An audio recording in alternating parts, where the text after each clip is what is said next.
Mais comment on sait que l'air est pollué?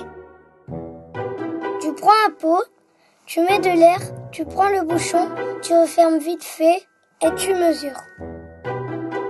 Et mesurer la pollution, c'est vraiment le métier d'une personne?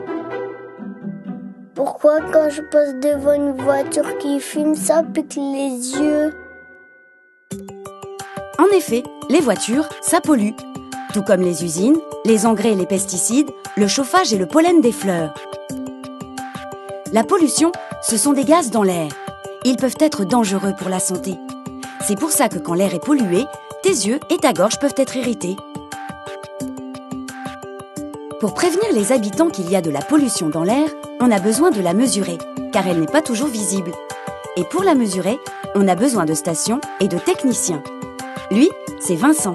Son rôle est de vérifier que la station mesure correctement la pollution. Une fois par mois, il va se rendre dans la station et vérifier le fonctionnement des analyseurs. Il va réparer les analyseurs qui se trouvent à l'intérieur de la station. Pour savoir si l'air est pollué, on utilise différents appareils, comme ce capteur. Il sert à aspirer un échantillon d'air qui passe par différents tuyaux jusqu'aux analyseurs. Chaque analyseur va mesurer le polluant qu'il doit rechercher et calculer sa quantité dans l'air. Le résultat s'affiche sur l'écran.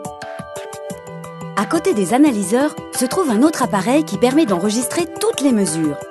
Ces informations sont envoyées toutes les heures à un ordinateur appelé poste central, qui stocke toutes les données du Nord-Pas-de-Calais.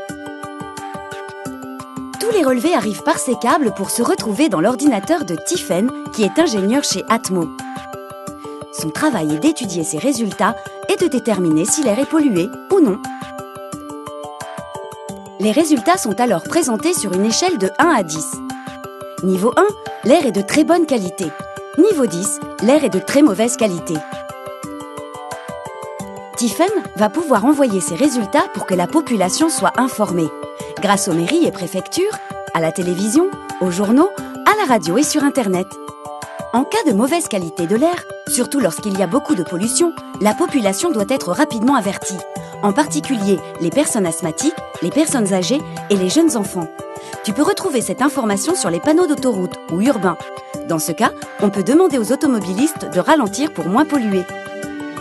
Toi aussi, tu peux calculer si la qualité de l'air est bonne ou mauvaise, grâce au guide disponible sur le site internet d'Atmo Nord-Pas-de-Calais.